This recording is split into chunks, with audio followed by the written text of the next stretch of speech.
Hello and welcome back, most illustrious members of the Detail. I'm your host D, also known as MTF Doom, and lest I be accused of being overly positive and soft on a corporation, I'm going to complain today.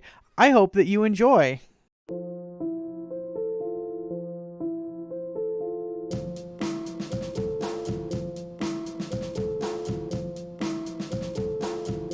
Before we get into it, as always, please subscribe. That's it. Please subscribe.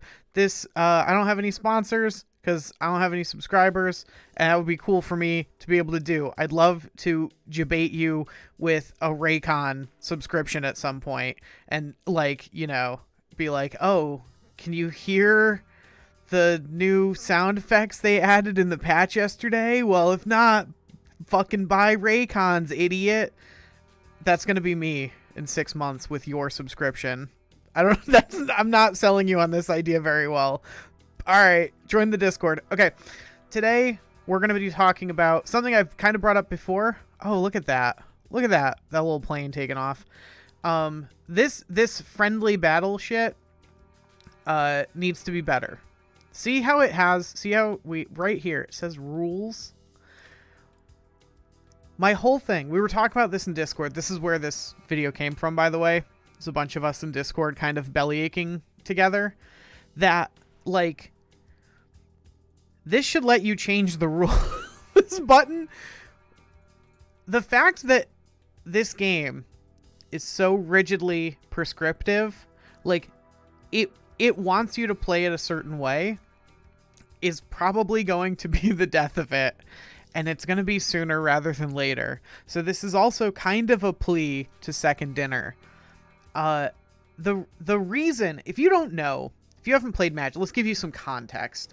If you've never played Magic the Gathering before, or something I brought up in the Q&A, World of Warcraft, basically, the game is not fun on its own.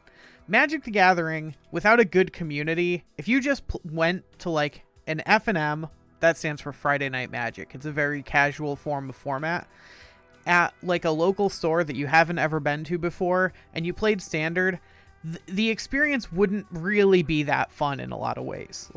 The game is good. You know, I still think it's one of the best card games ever designed from a design point of view, though recent design choices do bring it down. They do lose points recently. But the point is, it's the community and the ability for players to express themselves in the way that they want that makes that game, it brings it to a new level. I would postulate that the reason it's lasted so long is that if you're a Magic boomer, you get to play a format called pre-modern, and you just set your own rules and you say, here we go, we're just only playing with these cards, and here are the rules. And if you're some weirdo like me, you're oh yeah, there's this format called Plane Chase, or oh my god, what's the other one? Not Niv Mizzet, the other guy from Ravnica, the Simic guy. Oh, I forget his name. The point is, there's all these really weird ways. All right, no, this is gonna bug me. Hang on, I'm googling it. I'm googling who that weirdo from MTG Simic guy Ravnica. That's gonna work, right? Momir Vig! It worked! Oh my god. There's Momir Basic, that's what it's called.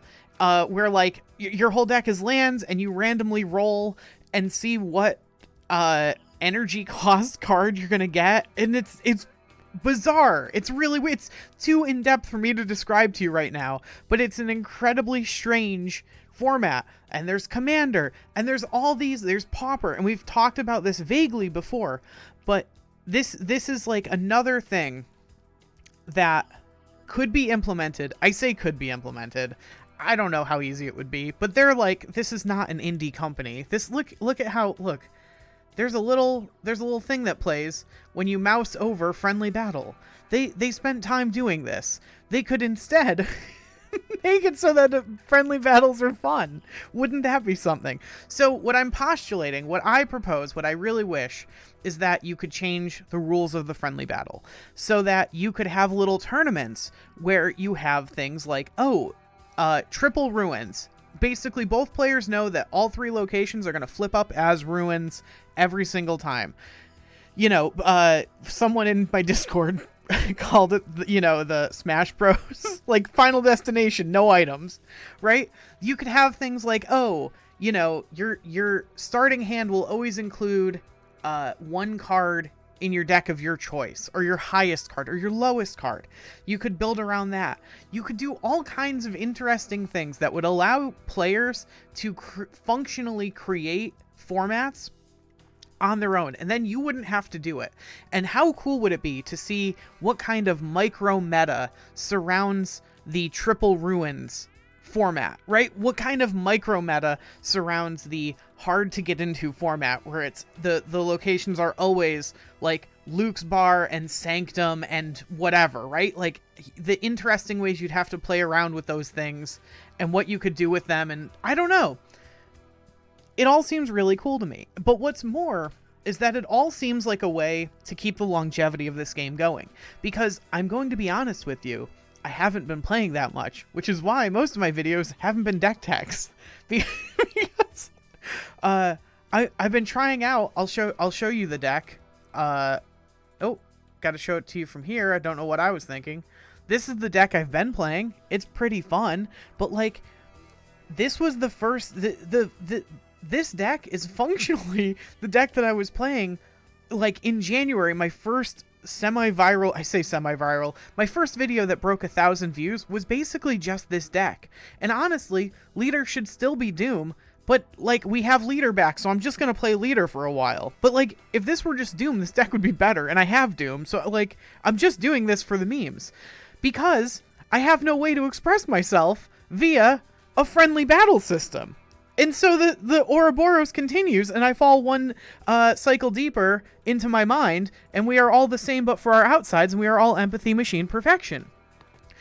I was going to just end the video there, but the point is, the point that I think you're seeing here is that this game could be so much more than it is, and it could take away from the perceived stress of like having to climb.